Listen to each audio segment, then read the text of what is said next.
माझं नाव स्वरा, मी इयत्ता 7वी शिकते। माझ्या शाळेचे नाव जिल्हा परिषद माध्यमिक शाळा पानगंजगाव। मी आज तुम्हाला एका पुस्तकाविषयी माहिती सांगणार आहे। त्या पुस्तकाचे नाव आहे बहादूर बहिणी। त्या पुस्तकाचे लेखक आहेत इंदिरा काळे।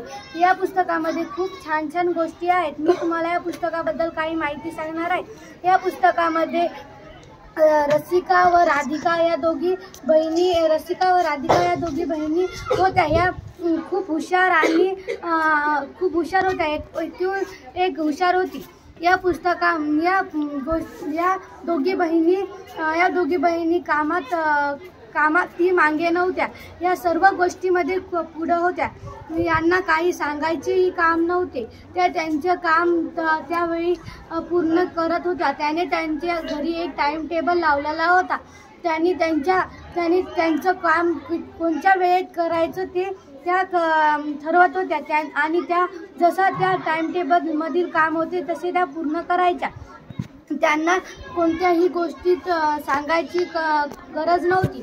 त्यांचे आई बाबा त्यांना अभ्यासाला बसा असं सांगायची गोष्ट पडत नव्हती। ते त्या दोघी मनानच अभ्यास करायच्या।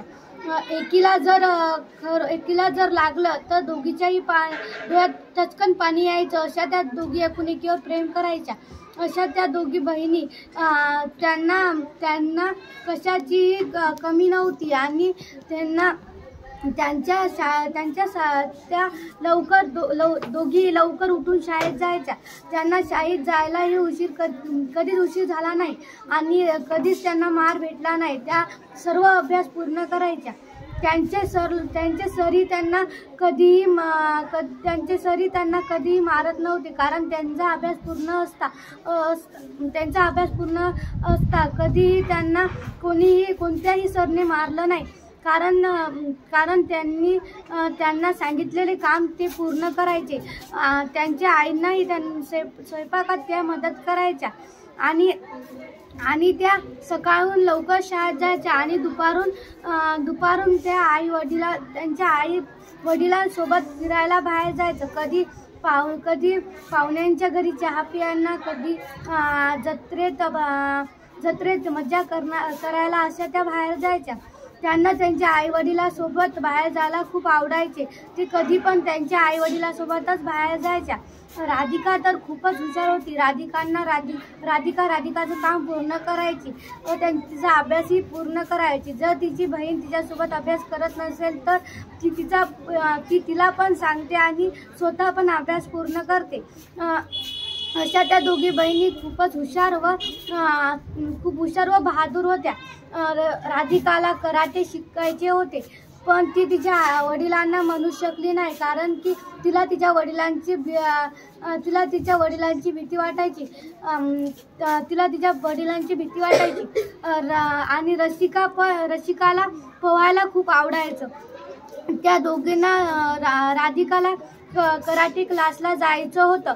ती तिच्या वडिलांना म्हणाली आणि तिची वडील तिला त्यांच्या सरांना भेटले आणि तिला त्या दिवशीपासून कराटे क्लासला धाडायला पाठवलं। आणि तिने नियमित कराटे क्लास जॉईन केले। ती कधीच कराटे क्लास बुडवायची नाही। ती दररोज हजर राहायची आणि तिची कराटे क्लास सर ही म्हणायचे।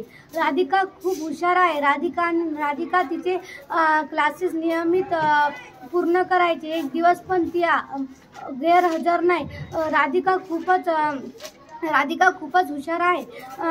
राधिका कराटे क्लासमध्ये लवकरच पास होईल असे त्याचे सर म्हणाले।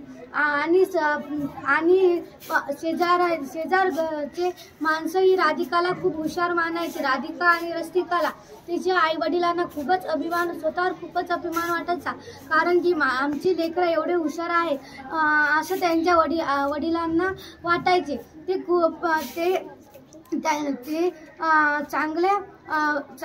कुठे बाहेर गेले तर त्यांना नवीन वस्तू घ्यायला आवडायचे, पण त्याचे वडील म्हणायचे जे आपल्या कामी वस्तू पडल्या त्याच वस्तू घ्यायच्या, नाही तर अशा वस्तू घेतल्या तर त्या तुटून जातील, तुमच्या काहीच कामी येणार नाहीत असे त्यांचे वडील म्हणायचे। तर दोघी पण दुःख व्हायच्या, पण त्यांना पण समजायचं की आपल्या भल्यासाठी हे करत आहेत, आपण यांचं ऐकायला पाहिजे असं त्यांचे वडील असे त्यांनी विचार केला। त्या मुली खूप धाडस होत्या. त्यांना कोणाची भीती नव्हती आणि त्या खूपच एकीनं मदत करायच्या. त्या कधीच भांडण करायच्या नाही. त्या एकीनं कोणी मारलं तर ती दुसरी पण तिला मारायची. अशा त्या दोघी बहिणीचं प्रेम पाहून सर्वच त्यांच्यावर आनंद व्हायचे. त्या सर्व लोक त्यांचे कौतुक करायचे. त्यांच्या वडिलांनी असे कौतुक पाहिले की त्यांना पण खूप अभिमान वाटायचा. माझ्या मुलींचं एवढे कौतुक लोक करतात. मला असं खूपच चांगलं वाटलं असे त्यांचे वडील म्हणायचे.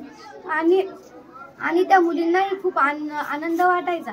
त्या मुलींना कशाचीच कमी नव्हती. त्यांना जे पाहिजे ते घेऊन द्यायचे. कारण त्यांच्या वडिलांना असे वाटायचे की आमच्या मुली सर्वात हुशार आहे, मला पण काही ना काही त्याला घेऊन द्यावं लागेल. धन्यवाद.